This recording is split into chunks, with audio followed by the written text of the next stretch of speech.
Ayyee egaa gara jaalmarrootiin dhufaa egaa dhimma hawaasaa rakkoolee haala adda addaatiin uumamaan wal qabatee hawaasa kan yaada isaa qalbii cabee kana akka inni deebisee haamilee horatuuf akka dhaabattu hooggana sabaatti maal jettuuni kan jedhu akka itti daatan kaasaa Ayyee jaaldaandii fayyaa ta'ii jaalgammaniin waan baay'ee tuttuqe waan guddootti dabaluu hin qabu ammoo haa ta'u waraanni bilisummaa Oromoo nama biraa yookaan saba biraa bakka biraarraa Oromiyaatti guuramee dhufe miti. Qabsoon inni gaggeessu Oromiyaa keessatti kan inni qabsoo godhu saba Oromoo fi sabni Oromoo immoo haadha isaa, abbaa isaa, obboleessa obboleettii isaa, niitii, dhirsa kan dirreerra jiru waa fira finna fiixa qaba jechuu Oromiyaa keessa. Kan isa hidhachiise dafqa ilmaan Oromoo warra qabaateellee osoo hin taane baay'ee jireenya gadi aanaa keessa warra jiru warri nu nyaachise warra booyyeef karkarroo ofirraa eegee hambaa sanarraa hafte immoo ijoollee isaa hagabsee kiisii isaa qullaa godhee gumbii isaa onsee akkasumas saamichaa fi dararaa mootummaa abbaa irreerraa waan isaa hafteenidha. Waraana kana irree kooti gaachana kooti jedhee keessumaa inni biyya keessa jiru kan na baasu isa kana jedhee beekee ijaarrate. Ijaarsa kana keessa waan turetu jira.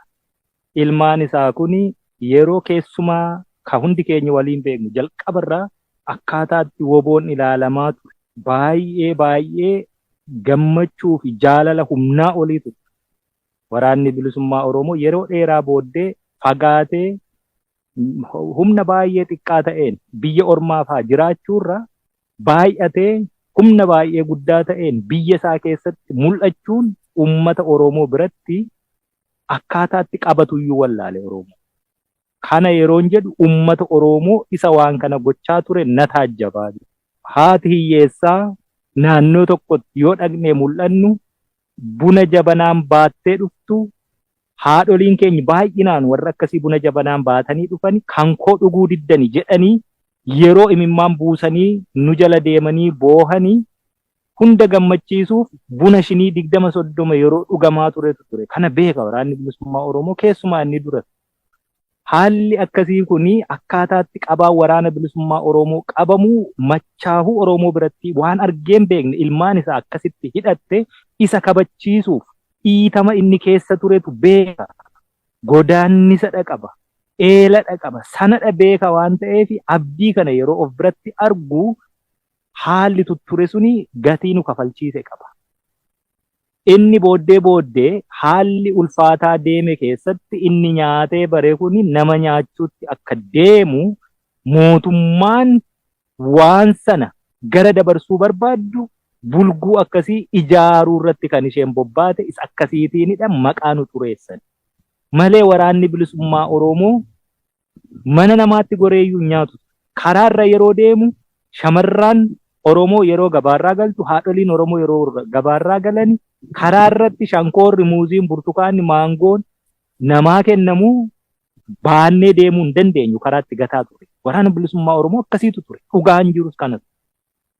Kana balleessuu keessatti isa kana akkaataa inni itti hokkolu tolchuu keessatti diinni kun waan inni hojjete Oromoo birattis akkaataa inni itti qabaansaa qajeelu waan wallaalamirraa muuxannoo itti dhabarraa waan arginee hin beekne fagootti araadaa ture sabni kun gaafa of biratti argu of keessatti argu machi akkasiitu ture. Kun gatii nu kafalchiise. Yeroo hundumaa wanti himaa ture illee jaallan waan kana hubatanii argan dirree adda addaa irratti waan himaa turan illee booddeen isaa rakkoo ta'a. Akkasittiin har'uma si wajjin duuna mana manatti sin fudhannee galle Oromoo yeroo sana. Oromoo waan sana jedhe jira har'a. Ni taajjaba. Ni dhagaa sagalee kana. Mana manatti sin fudhannee gallee si wajjin humnaadha jedhe. Qabsoo muuxannoo bara dheeraatti hin qabu Oromoon. Gibira gabbaree mootummaa abbaa irree jalatti du'ee dhiitamee jiraataa ture qabsaa'aan isaa immoo dhiibamee fagaateetu fagoorratti wareegama allaattiin illee foonsaa nyaattee waraabessi illee lafee isaa qorqee sabni isaa otoo san argiin gammoojjii adda addaa keessatti hafaa ture. Qabsoon keenya akkasuma. Kan jaallan yeroo walitti dhufne rakkoo madda isaa irraa kaasnee ilaalaa turrellee kanallee dabalataa. Haala akkasii keessatti uummanni keenya miidhameera. Miidhameera. Dhoksanii yookaan immoo hooqxoonii cobxoon fayyisu. Waan rakkoo uummanni keenya irra gahu akka mootummaa abbaa irree ajjeesee ka'ee sin ajjeesne jedhu awwaalee ka'ee sin awwaalle dhoksuu sanatti hin dhoksinu. Rakkoon gama keenyaan uummata keenya irra gahe ani yerootti hin bahee guyyaa tokko dhiifama gaafadheerutu jira. Rakkoo uummanni kiyya keessa jiruun dhoksa taanaani ani boru maalan fiduuf deema. Isa har'a isa ajjeesurra maaliinan jira? Ani qabsaa loltuu bilisummaati. Jireenya hin dhabnee jiraachuu hin dadhabnee jiruun nan dhimne. Saba kiyyaaf hin of kenne. Kanaafi waanan of kenneefi sana deebi'een soba. Hin sobadhuun sossobadhuu jechuudha. Uummati kiyya rakkoo keessa jira. Rakkoo keessa. Rakkoo kana keessaa haalatti waliin bahuu dandeenyudha kallattii walii ta'e. Ilmaan isaati nuti iddoo biraarraa hin dhufne. Yoo gadhannee irra ta'e Oromootu gadhee dhalchee. Kan sirreeffachuu danda'uu fi cimaa taasifachuu danda'u Oromoo. Qubatti qabdee akkatti nuti quba Oromoo madaa'eedha taanaa jechuun yoo gadhan. Madaa'eedhee kutee nu gachuu hin danda'u wal dhaannachuu qaba. Kanaafi kallattii kaa'anneera. Dirree kallattiin irratti kaahamee sirni dhablummaan tokkollee keessatti gad dhaabbachuu hin dandeenyedha tolchine waan ta'eef kana keessatti hirmaannaan Oromoo guddaa akkuma jaalgammeen jiru. Waraana bilisummaa Oromoo isa dhugaa kaayyoo akeekaan dirree tokkorra jiru fiingee tokko jalatti hiriira tokkoon adeemu sana isa qabatanii sirna dhablummaa fi gadhummaa isa nu keessatti dagaaguu barbaadu diinnis nu keessatti dagaagee waraana bilisummaa Oromoo kan hin fakkaanne uummanni Oromoo keessummeessuun irra hin jiru. Keessummeessuun irra hin jiraatu. Dhoksuun irra hin jiraatu. Dahoo ta'uufiin irra hin jiraatu. Nuti hanga har'aa injifatamuu dadhabnee qabsoo riphee lolaan kamuu addunyaa kanarratti takkaa hin goone kan bosona keessa hin jiraanne buna o'aa dhugne nyaata bilchaataa nyaanne seeruma riphee lolaan kamiyyuu takkaa godhee hin beekneen uummati nu jiraachise kan kana keessaa mootummaan irra hanga sadarkaa Finfinneetti guutummaa Oromiyaa iddoorraa dhinneen jiru sadarkaa kanatti kan nuti riphee lolaan akkasiitu jiraatee hin beekne jiraanne uummata waan harkaa qabna.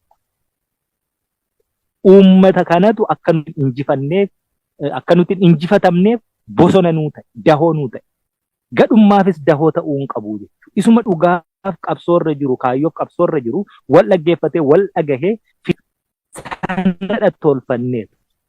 Sanadha godhanne kallattii kan nuti walii ilaalle kana.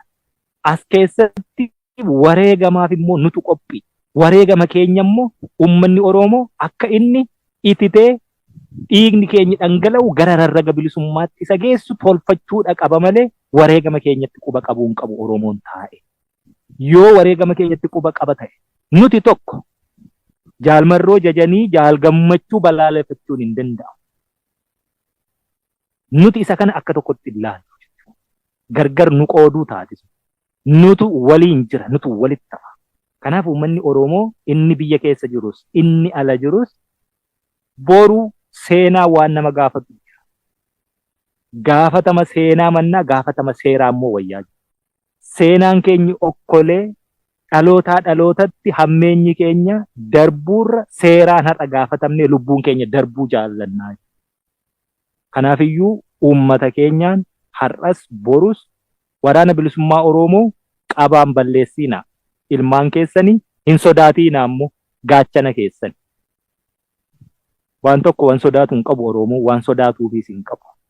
Qawween nuti baannu qawwee baachuu hin malle dhabaanne. Qawwee gaaffiin isin gaafattan dhiitamuun bara baraanii isinirra jiraate deebbii dhabe. Warri isin dhiite immoo harka duwwaa miti qawweeni sibiilaan gassin qabe waan ta'eef santu qawwee nu kaasise. Isinis kanaaf qawwee keenya jaalattani. Isinis kanaaf yeroorraa yerootti keessumaa bara 2018 fa yeroo waraanni bilisummaa Oromoo cabee galee sana eeboof kan ulee qabatee sabbata haadha hiyyeessaa irraa hiiknee qawween sitti hiineen galu nuu kennaa jettan suni waan jaallattanii kan keessanii jechuudha. Isiniif doorsisan ta'u. Inni kana godhummoo wal qulqulleessina. Waan fedhe yoo jedhame akka jaalgammeen jedhe namni maalnaan jedhee yookaan immoo ani ofii koon of dhaggeeffadhaa osoo hin taane wal dhaggeeffanne saba dhaggeeffanne sabni maal fedhaa dhaggeeffanne. Kanaafidha tokkoomne kanaafidha irroomne kanaafidha gara dhaliilessuu fi tasgabbeessuu itichuutti geessina. Uummanni har'a abdii guddaa nurraa qabaachuudha qaba. Kallattii kenname irratti waraanni bilisummaa Oromoo immoo ajaja keessaan isatti kennamu bobbaasaaf qophii gochuu qaba. Bobbaa waraana bilisummaa Oromoo cinaatti immoo qeerroof qarreenii akkasumas uummanni Oromoo adeemsa jiruu fi jireenya kamuurraa dhufe qophii sana keessatti waan gumaachuu danda'u hanga qeenca xuriillee yoo taate ishee sanaaf immoo of qopheessuu qaba. Yoo akkasitti walii galle alaa galla akka abbootiin keenya dura jedhan Oromoon lolee miti tabbatti ol bahee yoo fincaan isaa fincaa'e fincaan isaatuu galaana ta'e diina isaa lolaa godhee fudhatee deemaa jedhu. Dhugaadha sun. Sanammoo argisiisee darbeera Oromoon. Bara waggaa 20 akkasiif dhiitamee waggaa xiqqoo keessatti immoo kana ofirraa kaasa. Ammas waggaa 20 biraa eeguun hin gaafatu. Yoo sana eegna jenne duuti har'a tokko tokkoon qaroon keenya manaa bahee ajjeefamaa oolu nurraa hin dhaabbatu. Waraanni bilisummaa Oromoo waan lole, waan injifates, kufaatii isa mudates waa hundumaa keessatti ejjennaa hin daddaaqamneen dhaabbateera. Mootummaan lolaa jirru garuu mootummaa qoosaa miti, mootummaa gadhee. Hanga namni lafarraa wal fixuutti mootummaa taa'ee dhaggeeffatu malee naasuu fi naatuu hin qabne. Kana dhalolla waan ta'eef qabsoon keenya adeemsisaa wareegama guddaa gaafata. Wareegamni sun immoo yoo wal ta'e sabni keessaaf alaa gabaabbachuu ni danda'a. Boo'ichi imimmaan haadholii keenya qooruu ni danda'a. Kanaaf uummata Oromoo har'as irra deebinee daddaaqama burjaajii akkasumas haalota adda addaa keessatti rakkoo mudate nuuf kalchaa jenna. Dhiifama gaafanna. Dhiifama gaafachuu qofaa miti kiisuufis qophii. Hanga wareegama lubbuutti. Uummanni keenya immoo akkuman sila kaase yoo dhugumaan mirga barbaada, yoo dhugumaan gaaffii gangalataa dhufee as ga'e sana akka inni deebbii argatu barbaada ta'e deebbiin inni irraa argachuuf deemu suni warra deebbii akkasiif qophii ta'e miti waan ta'eef wareegama isa kafalchiisa. Wareegama sanaaf qophii ta'uu qaba. Dogoggoraa fi badii keenyas nu of kalchuudha qaba, nu baraaruudha qaba. Sanarraati wal dandeenyee akkuma har'a jirrutti Oromiyaa keessaa bobaa isaa jalaa, dahoo isaa jalaa osoo hin bahiin qabsoo takka addunyaa irratti seenuma addunyaa keessatti riphee lolaan gaggeessu akkasii jiraatee hin beekne akkasii kana keessatti mandaruma keessa jiraatee ollaa keessa jiraatee qabsoon gaggeesse qabsoo nurraa salphise. Ba'aa guddaa baachuu, nyaata guddaa bilcheessuu, dugdatti waan hedduu baachuu nurraa salphise. Oromoo godhe kan nu jaalataaf godhe, nu fedhaaf godhe, ijoollee isaa ta'uu fi hireen isaa, gaaffiin isaa kan isheen itti deebbii argattu dhaabni jirtu tokkittiin isaa kana ta'uu hubate sabni kun. Har'allee nuffine. Qabsoo kana keessatti Oromoon du'a nuffine. Hin sodaannellee. Lolaa jirru keessatti lola adeemaa jiru ijoolleen Oromoo nyaata zambiiliitti buna peermusiitti baatteetu waraana bilisummaa Oromoo waliin deeme. Hin nuffine lola. Ammoo waraanni bilisummaa Oromoo asitti wanti inni hubachuu qabu, wanti hubachiisaas jirru Oromoo waa tokko qaba. Aadaa isaati. Korma fedhiin siiqaleetu fedhii isaa ala garuu lukkuu wucoo ishee yoo fudhatte hin dallana. Kuni akkan taanedha gochaa jirraa jira. Oromoonis nu danda'a nutti hin dallaniina. Nuti ilmaan keessan quba keessan yoo madoofne akkasiin jechuu barbaada. Ololli amma deemaa jiru olola ijibbaataati. Ololli amma deemaa jiru olola watwaannaa namni bishaan liqimsaa jiru hoomacha qaqqabatuuti. Ololli amma deemaa jiru ajjeechaan amma deemaa jiru ajjeecha abdii kutannaati. Kanatti guduunfaa gochuuf waraanni bilisummaa Oromoo gahumsa isaasitti qaba, murannoo isaasitti qaba. Keessoo isaa keessatti immoo waan saba isaa rakkisu qulqulleessuun dirqama isaati. Qoraattii bobaa ofii jala jiru irra ciisaa waa'ee biraa yaaduu hin danda'a waan ta'eef qoraattii sana kaasutti. Uummanni Oromoo isa kana hubachuu qaba keessaallee alaallee. Tokkoomuun tokkummaa isaa tokko ta'uu waan qabnuufi miti. Nuti tokko waan taaneef tokko taanaa. Wanti gargar nu baasaatii hin jiru. Tokkummaan keenya afaaniin lallabame osoo hin taane uumamaan jira bakka. Kanaa akkasittiin hubachuutiin kallattii kamiinuu wanti itti adeemuuf deemnu kan guduunfaati jennetu yaadaa jirra waan ta'eef waan kanaan dura waggaa 6 guutuu haasahaa turre immoo hojiitti hiikaa dhufneerras waan ta'eef Oromoo waan abdii nurraa kutatuuf hin qabu. Dhuguma 5 taanee 2 taanee 3 taanee qawwee cabduu fuudhanii maal nuun jechaa turan ololli sun dhugaa ture. Qawwee cabduu 5 2 gaafa nuun jedhanii nuun injifanne har'oo qawwee harkaa qabnu manni Oromoonni nu wajjiniin gatiitti luqqa'ee baatee nu deemsisaa jiru ni beeka. Lakkoofsa waraanaa amma jirus inuma beeka. Kanammoo afaanumaan dubbachaa waan Oromootti dubbanne immoo hojiitti hiikaa dhufne ammas guduunfuuf deemaa jirra innee dubbannu inuma guduunfama waan ta'eef Oromoon akkasitti nurraatii dhaggeeffachuu qabaa jechuudha. Waraana uummata Oromoo gituu baafachuu irratti hojjennaa jechaa ture. Waraana kana baafanneerra. Kanaafuu waraana waa guduunfuu danda'uudha immoo harkaa qabnaa guduunfachuuf deemaa jirraa isa jennu kanas Oromoon akkuma kaleessa waan jenne hojiitti hiikne kanas hojiitti hiikna waan ta'eef ilmaan isaarraa abdii qabaachuudha qabaa. Rakkoo xixiqqoo mooraa qabsoo mudattee fi rakkoo xixiqqoo gola Oromoo seenteef hin jilbeeffatu Oromoon irra aanuu hin dandeenye, xumuruu ni dandeenya, guduunfaatti gochuu ni dandeenya, warra hidhame hidhaarraa hiikuu ni dandeenya. Warra du'e duuti isaanii bilaasha akka hin taane warri du'e duuti isaanii gara rarraga bilisummaatti Oromoo akka tarkaanfachiisu ija akka godhatu gochuu ni dandeenya. Maatiin imimmaan isaa yeroorraa yerootti dhangala'e akka inni qooru gochuu dandeenya. Maatii jiruuf jireenyi isaa golgolaa'e akka inni gara tasgabbii fi xaliidhaatti deebi'u gochuu ni dandeenya. Kana gochuuf qophii qabna waan ta'eef akkasittiin Oromoon yeroo xumuraa isa ijibbaata akka jarriyyuu ijibbaatte kan dubbate waa'ee ishee hunda ishee bir'achiise ajjeesaa jirtuutti ijibbaata sana loluuf qophii. Araara jennee araaraaf wareegamne nuti kaffalle daddaaqama nutti fiduudha barbaade. Ammoo kanas wareegama qabsoo bilisummaa Oromoof jennee goone. Wareegamni dirqama qawwee qofaatiin hin ta'u waan ta'eef araaraafis wareegama barbaachise Oromoon dhugumaan nagaa argata yoo ta'e jennee goone. Mootummaan dhugaan akka barbaadamu, dhugaan namaa mul'atee namni gumaan akka kafalamu, inni gumaan kafalameef immoo isa miidhe waliin akka araara buusee nagaan dhufu hin barbaanne.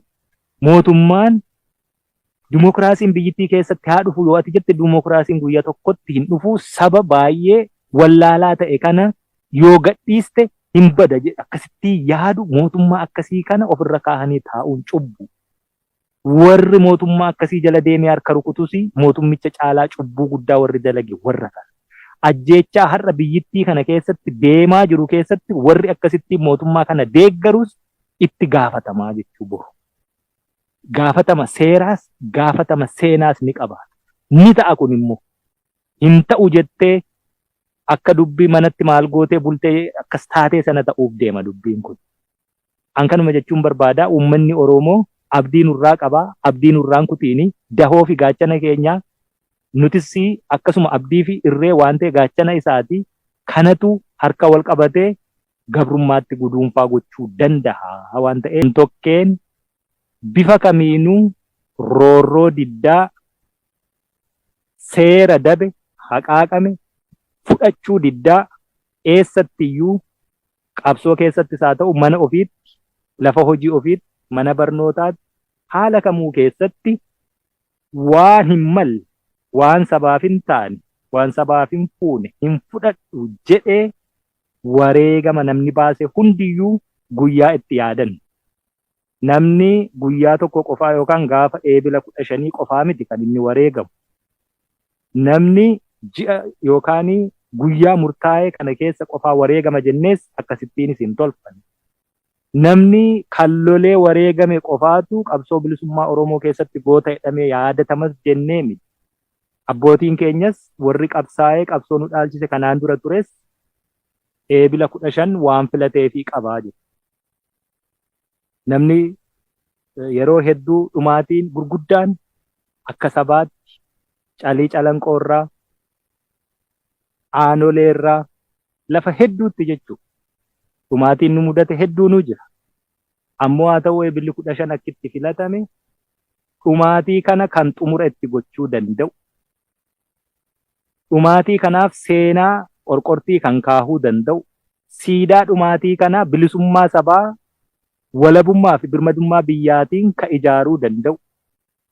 Qabsoo namni adeemsa jireenyaa kamuu keessaa qonnaan bulaanis akka qonnaan bulaatti, barsiisaan akka barsiisaa, barataan akka barataatti, daldalaan akka daldalaatti, namuu bakkuma adda addaatti kutaa Oromiyaa garaa garaa keessatti qabsoo gaggeesse kana walitti fidee jaarmiyaa itti tolchee qabsoo dhaalmayaan dhufe kana abbaa itti godhee uummata Oromoo kutaa garaa garaa irratti qoba qobaa du'u. Yeroo inni tokko taa'ee ilaalu. Yeroo qonnaan bulaan du'u barataan dhiisu. Yeroo barataan du'u daldalaan dhiisu. Qabsoon akkasii kuni gatii guddaa nu kafalchiise. Qabsoo Oromoo haa ta'u jedhee addi bilisummaa Oromoo qabsoo kana ofitti fudhatee dhaalee jaarmiyaa itti tolche. Warri jaarmiyaa itti tolche kuni qabsicha hoogganu silaa dhumaatii bakka adda addaatti dhaqqabu kana fixuu dandahanii, xumuratti gochuu danda'an, guduunfuu dandahanii, qabsoo bilisummaa Oromoo keessatti gabrummaa hiriyyaa hin qabne addunyaa kana irratti sabni Oromoo jala jiru baraanis haa ta'u lakkoofsa uummataatiin akkasumas immoo lakkoofsa saba isa gabroomse ka qabeenyaan isan caalle, beekumsaan isan caalle, lakkoofsa namaa isan caalle, bal'ina lafaa, qabeenya lafaa isan caalle kanaan gabroome qaanii akkasii keessaa warri baasuu dandahanii jaarmiyaa itichan kuni guyyaa tokko bakka tokkotti wal faana wareegamuun ka Oromoo rifachiise akka guyyaa tokkotti filatamee warri gariin guyyaa kamuu keessa, ji'a kamuu keessa, bara kamuu keessa wareegamanis wal faana guyyaa itti teenyee yaadannu jedhameetiniin akkasittiin eebilli 15 dhumaatii hoogganoota ABO warra Shinnigaatti bool'a tokkotti awwaalame amantiin kutaan osoo hin taane Oromummaan dhiigni isaanii bakka tokkotti ititte Oromummaa har'aa fi Oromiyaa har'aa fi warra hegeree kaahe sana maqaa isaanii nidhaa guyyaan kun mogga'eetu guyyaan kun immoo akkuma sila kaase wareegamtoota kamuu Oromiyaaf eessattiyyuu wareegaman itti yaadannaa. Egaa goonni eenyu isa jedhutti nama geessa. Gootummaanuu maali isa jedhutti nama geessa. Oromoo fi kan qawwee qabatee wareegame qofaatu gootamu, isa qalama qabatee wareegametu gootamu, isa itoo gindillaa fi harqoota baatee deemuu wareegametu gootamu. Kana hundumaa yoo kaasne akkuma amma kaase goonni bifa kamiinuu eessattiyyuu haala kamuu keessatti roorroo hin fudhadhu jedhee kan wareegame. Roorroo diddaaf warri wareegame guyyaa kana walitti qabnee yaadannu kan baranaas guutummaa Oromiyaatti, Oromiyaan alattis Oromoon jiru guyyaa kana beeku, maaliif akka kabajamu beeku, akkasumas immoo waraanni bilisummaa Oromoo goleelee Oromiyaa keessa jiru hundumti yaadannee oollaa jechuudha. Eebila kan baranaagaa haala baay'ee hamaa ulfaataa gadhummaan daangaa darbee gara jabinni bir'annaa nama waa hundumaa keessatti dabeessa waa hunda shakku shokoksaa lafaa hunda shakku qaroo Oromoo galaafataa jiru haalli waggaa 6 asitti ture kan itti garmalee ija baasee gadi bahaa jiru haala akkasii keessatti yaadanna waan ta'eef yaadannoon keenya yaadannoo eebila 15 yeroo hundumaa gabrummaa keessatti teenyee yaadannuu osoo hin taane yaadannoo waadaa itti waliif seenan eebilli 15 kana booddee gabrummaa keessa teenyee osoo hin taane warra wareegamee bilisummaa fide bilisummaa keessa teenyee bilisummaan har'a dhandhamaa jirru nagaan har'a argaa jirru warra gaafa akkasii wareegamee itti yaadannu sanaan dhufe jennee akkaataatti eebila yaadachuu dandeenyu irratti waadaa waliif seennee gara xumuraatti harka wal qabannee socho'uu irratti irbuu fuunee kan itti yaadannu akka ta'u abdiin qabaa jechuudha. Kan baranaa kun waadaa gabrummaa harqoota gabrummaatti hin cabsine rarraga bilisummaatti wal geessine guca yaadannoon eebila 15 gootota keenyaa fi yaadannoo guci isaan qabsiisanii hanga'ee ifee guutuu Oromiyaatti bilisummaa saba keenyaa kan fidu akka ta'utti namuu waadaa waliif seenee waadaa seenuu qofaa miti waadaa sana immoo raawwachuuf qophii qabaatee kan itti bara dhufuuf yoo lubbuun jiraanne yaadannoon isaa Oromiyaa bilisa baatu yookaan ammoo sabaaf sablammoota Itoophiyaa waliin walii galtee nagaan jiraachuu dandeessu akka sabni tolfatetti keessatti yaadannoo akka ta'uun abdii qabaa. Kuni hawwii kootii fayyaa ta'e. Ayyee galatoomaa waan bal'aanuu kaastanii jaalgamme gara keessanittiin deebi'a. Egaan waanuma eebilaa keessaa osoo hin baane guyyaa kabajabaa kana WBOnis ta'e uummanni Oromoo akkamiin kabajuu qabaa kan jedhu irratti yaada keessan nu qooddanii bifa kan biraatiin ammoo hawaasni Oromoo biyya keessa jiru kallattiidhaan ijaarsas tumsas deeggarsa barbaachisus qabsoodhaaf gochaa jira. Hawaasni Oromoo biyyaan ala jiru kan biyya hambaa keessa jiru tokkummaan wal cinaa akka dhaabbataniif yaada maalii qabduuf haala ittiin deemuuf yaa'iin hanqina laaltaniin hirmaannaan hawaasa Oromoo biyya hambaas maal ta'uu qabaa maal jettu kanarratti yaada kana lamaan walitti qabaati nu kaasa. Ayyee jaaldaandi egaa eebilli 15 akkuma jaalli ibsetti eebilli 15 kun guyyaa addaati. Guyyaa tokkummaati. Gaafa amantiidhaa fi kutaadhaan gargar qooduun Oromoo akka hin danda'amne dhiigaaf lafeedhaan mirkaneessan. Guyyaan kun Oromoodhaaf adda. Diinni keenya Oromoo kutaadhaan amantiidhaan waan adda addaatiin qooduu akkitti Oromoo laaffisee ittiin bitu ittiin deeme. Garuu warri kun ammoo guyyaa kana dhiiga isaaniitiin Oromoodhaaf tokkummaa labsaniin. Kanaaf Oromoon guyyaa kana waggaa kabaju. Akkam jirraa warri sun dhiigaaf lafee isaaniitiin tokkummaa isaan nu dhaaman nuti yoo akkamitti jirraa maantu jiraa diinni keenoo akkuma isaan kaleessa gaaf sana didanii san godhanitti deemmi jiramoo jedhee guyyaa inni ittiin of laalu guyyaa deebi'ee hirbuu isaadhaa tokkummaa malee Oromoon bilisoomuu hin danda'u an ejjennaa akkasii qaba. Yoo Oromoon tokko ta'e qofaadha bilisummaan dhufaan jedha. Oromoon tokko ta'uun isaatitu Oromoo bilisoomsa malee Oromoon gargar faca'ee yaada adda addaatiin deemee Oromiyaa bilisoomsuu hin danda'u.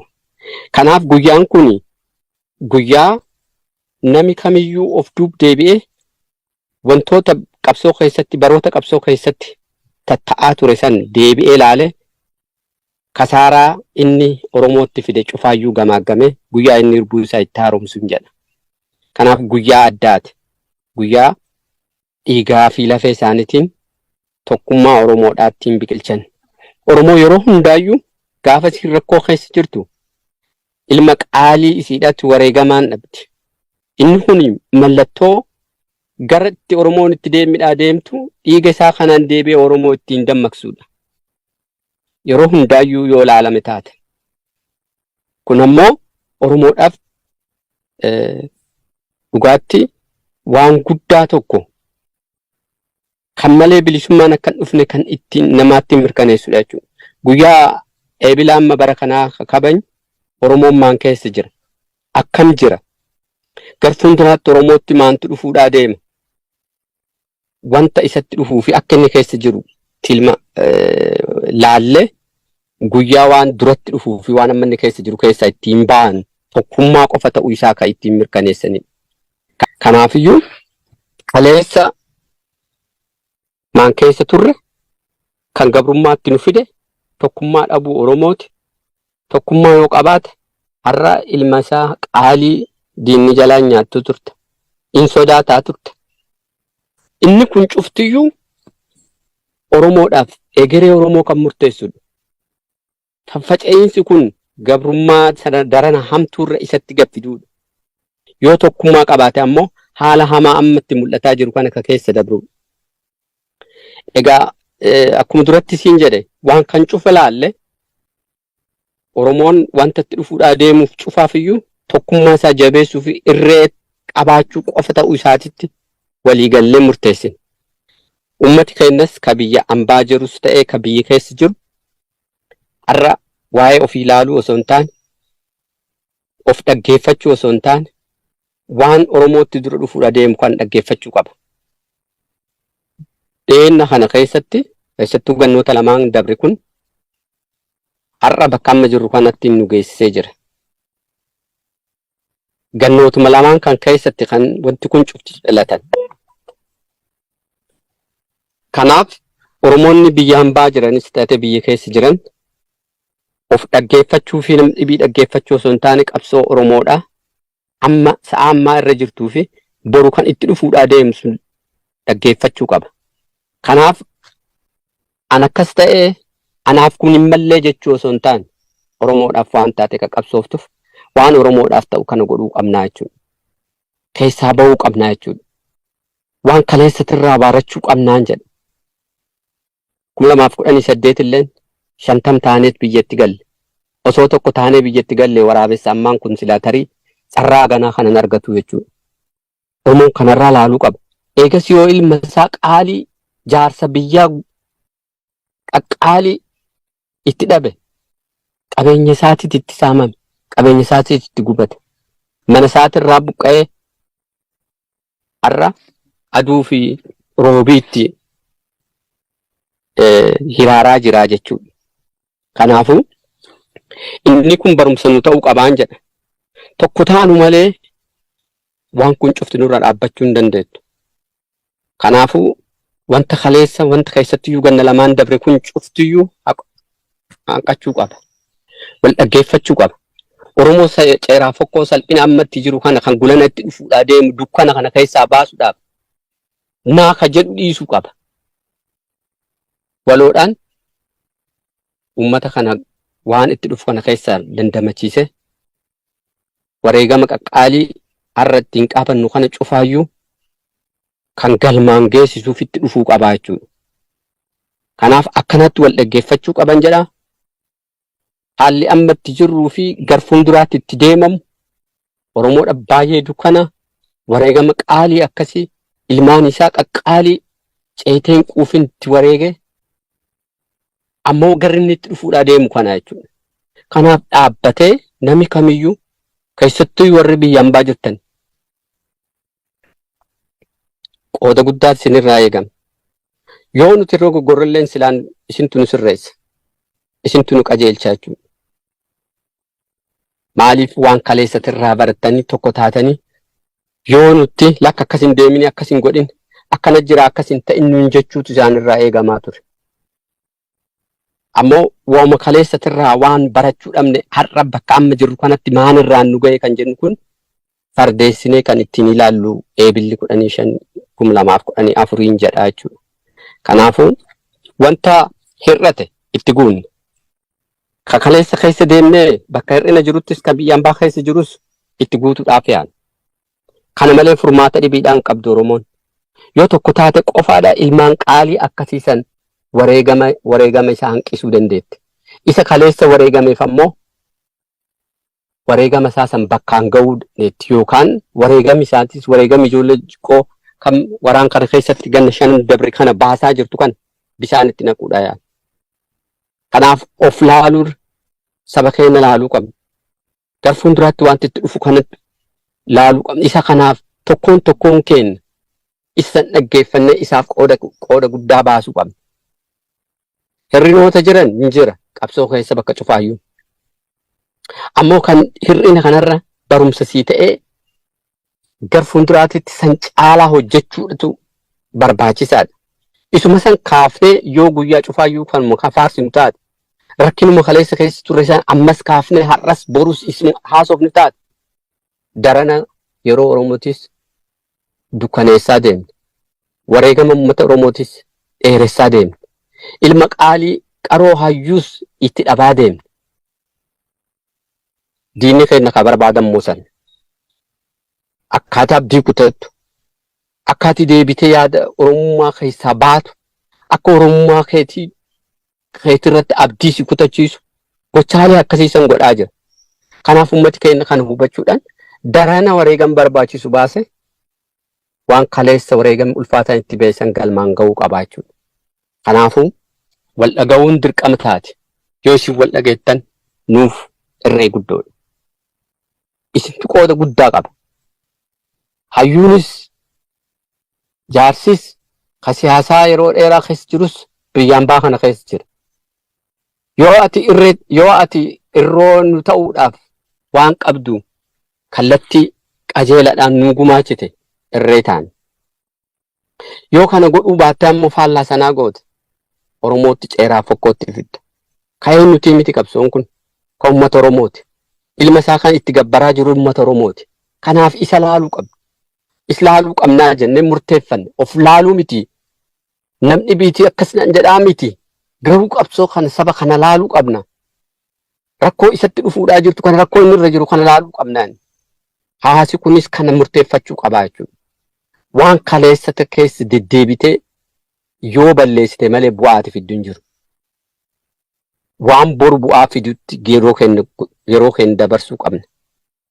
Kanaaf namuu ofirra dhaabbatee akka nam tokkootti waan Oromoodhaaf ta'u kana duratti tarkaanfachiisuu yookaan irroomsuudhaaf yookaan gabrummaa tana uummata kanarraa buqqisuudhaaf waan gumaachuu malee cufa gumaachuu qaba. Wanta hir'inoota jennee jirru gara fuulduraatti itti dhufnee sirreessuudhaaf qajeelchuudhaaf walumaan itti dhufna. Kanaaf akkuma jaalli jedhe waan kaleessa dabreef dhiifama uummata keenya gaafanne uummati keenya immoo ofiisaatiif iyyuu waan kaleessa silaa maluudhaan mallee godhee yoo jiraate isa sana of ceephee har'a Oromoo dukkanatti dhufaa jiru kana keessaa baasuudhaaf qooda mataasaa akka nam tokkotti godhuu danda'u. Osoo an kanan godhe hin jenne Oromoodhaaf gumaachuu qaba. Tokkummaa Oromoodhaaf fiduu qaba. Ammas irra deebi'ee kanan ani dubbadhu ejjennaan isa Oromoodhaaf bilisummaa kan fiduu danda'u yoo ummati kunis tokko ta'edha. Isa kan keessatti qoodi guddaan kan waraan bilisummaa Oromooti. Waraan bilisummaa Oromoodhaa tokko ta'uu qaba. Yoo inni tokko ta'e ummata Oromoodhaa qooda gumaachuuf darana jabeessaaf. Oromoodhaaf yoo baane Oromoodhaaf wareegama gasgasuun yoo eega bahe waan Oromoo bilisoomsu godhuun dirqama nam kamiyyuu ta'uu qabaan jedhe. Kanaaf eebila 15 ummati keenyas waraanni bilisummaa Oromootis laaffinoota kalee keessaa of ciphessee baasee ergaa guyyaa kana tokko taatu malee bilisummaan geettu dhiigaaf lafeedhaan jaallan dhaamanii dabran sana dhugoomsuudhaaf ofirratti duuluu qaba. Walii keenya jabeessuu qabna. Akkuma jaalli jedhe bakka amma irra jirru akka kaleessatii miti. Rakkooleen kaleessa yeroo hedduutti deddeebitaa dhufte duwwaarraa nu kaaftii turte. Ziiroorraa kaanee duratti tarkaanfachaa turre. Har'a humna wayyaa waa hojjechuu danda'u harkaa qabna. Asirra dhaabbannee Oromoonis waraanni bilisummaa Oromootis tokkummaadhaan fuulatti deeffatee jennaan yeroo dheeraa nurraan fudhate. Isa kanammoo bakkaan ga'uudhaaf ummati Oromoodhaa biyya keessatii fi biyya alaa wanta ammaan kanaan duratti dhaammadhe yookaan dubbadhe hojii tiikuu qaba. Dirqama isaati. Bakka laaffina qabnutti laaffina qabda jedhee nutti akaayikuun dirqama isaati. Yoo amtuun illee hin jiraatte keetii fudhadhu. Ilmee ofii yoo siin furrii illee hin qabaatte furrumsan irraa haqxeetuma gargalchitee dhungattaa malee furrii qabdi jettee hin dhiiftu. Kanaafiyyuu yoo badii illee hin jiraatte keetii badii kana keessaa yookaan kan daran jabaa taatee baasisuudhaaf qooda sii malu cufaayyuu kennuu qabda. Kanaaf nuti amma bakka kana ejjina. Uummata Oromootis bakka nu ejjinu kana ofiisaa dhaabuu qaba. Tokkummaa malee furmaati dhibiidhaan jiru. Bulguu sitti deemmi jira. Kakaleessa kufeeyyuu sitti ka'uu jira. Deemsi egeree Oromoodhaa maanitti dhufuu jira jettee ilaalutti atis arguu jirta. Kanaaf ammoo sana hanqisuudhaaf umuratti godhuudhaaf tokkoon namaa akka dabre dhiise amma akkamittiin sirreeffannee tokkummaa keenya jabeessine waraana kana irree goone ummata kanarraa nyaapha kana kaamna yookaan bineensa kanarraa buqqifna ka jedhutti fuuldeeffachuu qaba. Guyyaa kana hogguu kabaju isa kana laallachuu qabaan jedha. Fayyaa ta'e. Fayyaataa egaa yeroo bal'aa fudhannee chaarjii sirrakkisaara gaaffilee yaada afuu qabu jennu kaasneetu gaggabaabsinee ilaalla. Hayyee gara jaalmarrootti hin deebi'a. Egaan yeroo adda addaatti haala diinagdee woboo funaanuu waa wal qabatee qaamumti fedhe qindeessuudhaan hojii kana keessatti yeroo hirmaatuu fi maallaqni garmalee yookaan seera malee toora malee gara dirree dhufu immoo madda sirna dhablummaa akka ta'e kaa'aa ture. Egaa haalamma ittiin maree taasifattaniin daandiin diinagdee woboo akkaataa dirreerraa caasaa zooniilee hanga mataa damee dantaa diinagdee qindeeffattaniin garamiin uummanni isin quunnamuu fi akkasumas kurfaa'uu qabaa kan jedhuu fi yeroo tokko tokko aabaa woboon ulaansaa cufaadhaa namoota yookiin hayyoota ofirraa dhiibaa kan jedhullee ni jira. Isa kanaaf ulaan woboo akkamii haalli inni itti fooramii yookiin hayyoota itti walitti kurfeessee qabsoof yaada isaanii akka tinnisan godhu maal ta'uu qabaa maalirraa ilaaltan kan jedhu gabaabinaan haala chaarjii keessaniitti wal qabateen nu qooduu yaada kana gaaffii kana isinii dhiyeessina nurraa fudhadhaa. Hayyee fayyaa ta'e jaaldaandii haalli dinagdeen wal qabatu egaa wanti jaalgammeen illee kaase waan fixannee guduunfachuu fi gadi baanee dhimmoota turanii himnullee akkuma jirutti ta'ee waan karaanii namni immoo maqaa waraana bilisummaa Oromootiin waa baballeessu kana egaa sa'a eegee ofirratti nyaattu eeganii hin danda'anii jedha Oromooni. Isa kana kanuman jechuu barbaada. Garuu wanti tokko inuma jira. Amma fakkeenyaaf waan torbanoota hedduu yeroo darbee keessa turree akkasumas zooniilee akkaataatti tolfannee fi hoogganoota akkaataatti filanne wanti himame hin jiru ka ifa gochuuf deemnu waan gabaabduun nu hafe gidduuma kanarraa jechuu. Garuu hoogganaa waraana bilisummaa Oromoo waaltaa waan akkasii waan jedhu tokko namni calliseetuma diinaa ta'uu yookaan firumaa fakkaatee yeeyyii gogaa hoolaa uffata. Bakka adda addaatti waraana bilisummaa Oromoo kana akkuma waraana abbaan qabnee eenyuyyuu ebeluun akkasitti hoogganaddoo akkasiiti ebeluun akkasitti hoogganaddoo akkasiiti jedhamee irri guddaan isaa immoo weebsaayitootuma kan fira fakkaatanii irratti yeroo deemuufaan argina. Inni kun burjaajiima qilleensa irratti waan hin jirre lafarra waan hin jirre uuman kanaani uummata kanaa madaa isaa irratti madaa hambiraa tolchuuni rakkoo dhaluun akkasii kun itoo hafee gaaruma nu xiqqeesse nu salphise irraa ka hafe homaa gaarummaa hin qabu.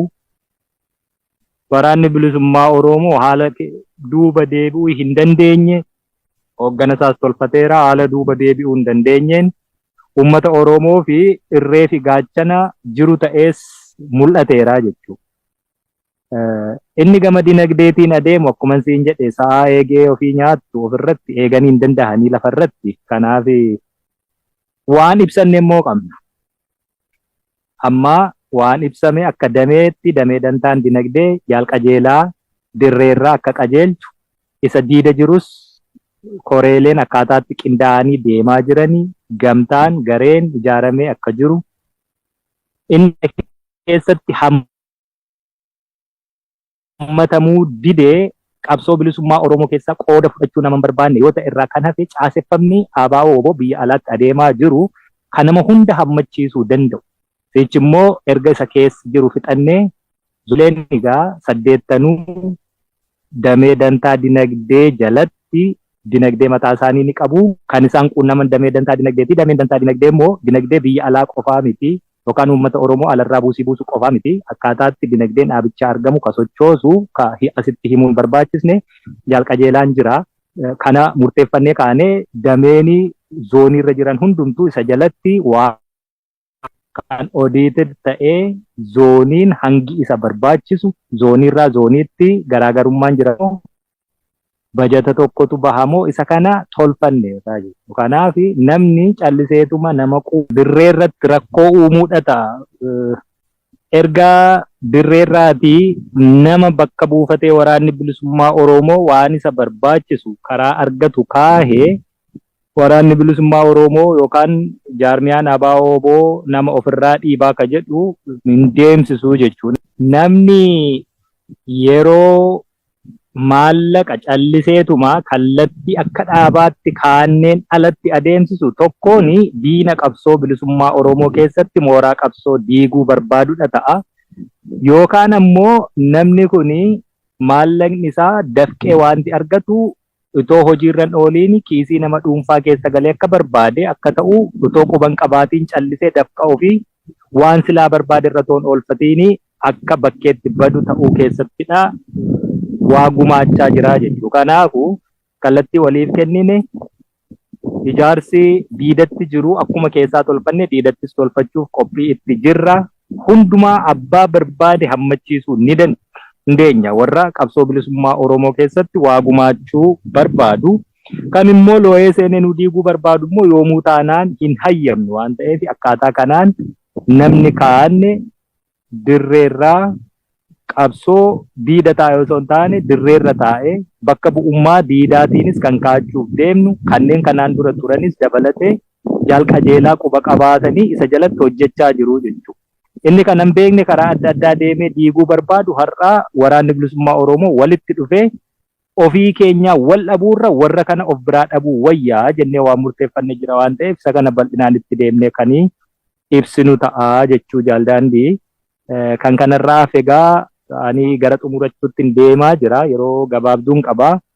Asumaa wanni dhaammadhee bahuu barbaadu yoo addaan cite billi 15 kan bara 2024 uummata Oromoo yeroo hundumaa gaddaanii laphee cabaa jiru laphee cabuu qofaa osoo hin taane goonni roorroo qolachuu danda'u roorroo qeetti namatti dhufu hin sarmuu hin fudhuu jechuutiin kan wareegamuu danda'u qabaachuunis kan ittiin boonnus kan itti boonyu qofaa miti goota qabnaaf kabajaa qabnaa.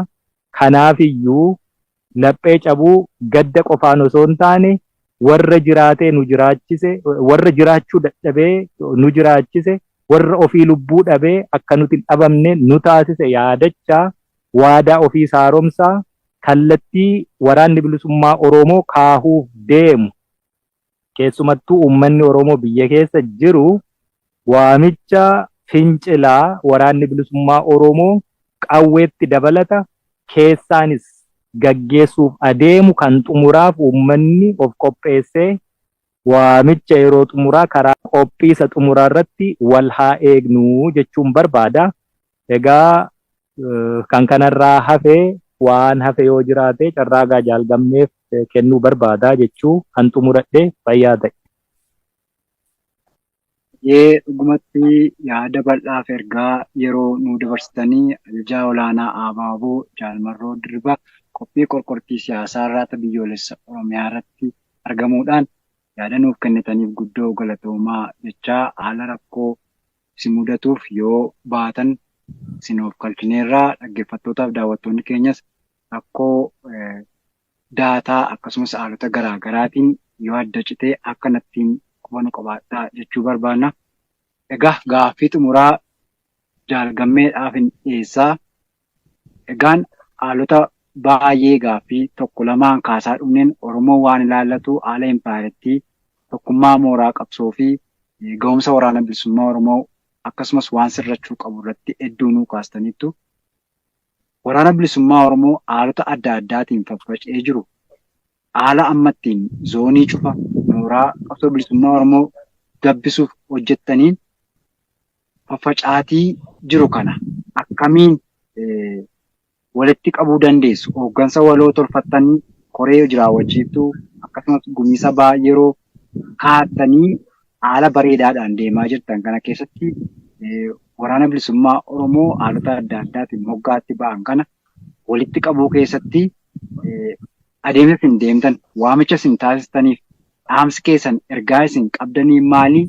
Akka waliigalaatti immoo yaada afeera jettan itti nu dabaltanii itti dartanii maree keenyaa qophii qorqortii siyaasaa keenya goolabna. Hayyeetti dhiyaadhaa. Ayee jaaldaandii egaa jaalli duratti gaaffilee ati kaaftee fi kaasee jira. Egaa walumaa galatti akkuma duratti ibsinetti Oromoon tokkummaa malee bakka barbaadeef kana wareegama baase kana galmaan ga'uu akka hin dandeenye kaasne. Kana keessatti gara biyyoota hambaa keessa jiranis xiqqoo tokko tuttuqeen ture. Hirinoonni jira. Isa san ammoo adeemsa keessatti akkuma amma duratti gubbaarratti hime tokkummaa malee bilisummaan akka hin jirre. Isa kanaaf mariileen godhuudhaa deemnu hawaasa keenyas dubbifne hirrina jiru laallee qajeelchuudhaa deemnu waan taateef namni cuftiyyuu biif kanaatittiin akka nu hubatuun barbaada. Wanti sirroofne hin jiru hin sirraa. Kanaafiyyuu bifa akka kanaatittiin gadi itti dhufnee uummata kana haasofsiifnee rakkinoota jiranis laallee jaarmiyaa tokkummaadhaa kana jabeessuun fi akkaataa hir'ina isaatirra aanutti walii akeekuudhaaf wanta gara fuulduraatti itti dhufnu ta'a jechuun barbaada. Gama biraatiin haala amma jaarmiyaa bifa haaraatiin ijaarratan kana keessatti warroota faffaca'an kan jedhuufi egaa waraanni bilisummaa Oromoodhaa saba isaatiif ba'e uummata isaatiif kan lolu. Kanaafiyyuu miidhamas kan ta'e rakkoolee adda addaa uummata isaatirra ga'u nama balaaleffatee nama sanarraa qolatu malee ofii isaatiif deebi'ee uummata kanarraan kan gaaga'ama yookaan miidhaa irraan ga'u miti. Kanaafuu haalota daddarban kakaasaa turre san keessatti hirinoota adda addaatii fi rakkoolee adda addaatirraa kan ka'e waraanni zoonolee amma jennu kana jalatti kan hin hammatamin faffaca'anii jiraatan jiraachuu malu ni jiru. Isaaniif dhaamsan an dhaamu namuyyuu saba isaatiif firbuu seene waadaa seene galmaan ga'uudhaaf jaarmiyaa amma olitti tuqne sana jalatti hammatamuu qaba. Achi keessatti akkaataan fi gara fuulduraatti ittiin of qopheessan keessaan kan dabre waan ta'eef namni kamuu jaarmiyaan ala jiru dafee jaarmiyaa isaa armaan olitti tuqne kanatti akka inni deebi'ee saba isaatiif qooda guddaa baasu. Haala hin taane fi akkaataa hin taanetti osoo hin beekinis ta'e beekame waan saba isaatiif hin taane irratti hirmaachuu hin qabu. Kanaafiyyuu irbuu kaleessa seene deebi'ee haaromsuu qaba. Jaarmiyaa isaatitti akka deebi'u murtaa'e kanas afaan kiyyaan dabarsuun barbaada.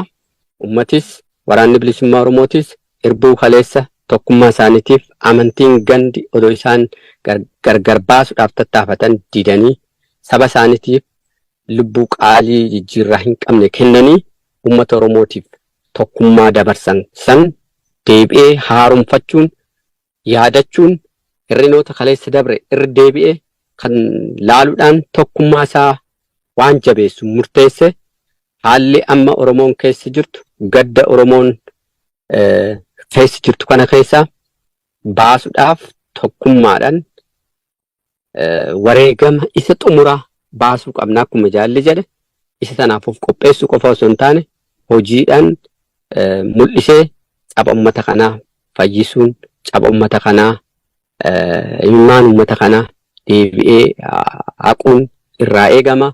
Kun ammoo waan guyyaa tokko guyyaa lamaa osoo hin taane karoorfatamee isa xumuraatiif wareegami bahee Oromoon gaddaaf gadadoo kana keessaa bahuu qabdi.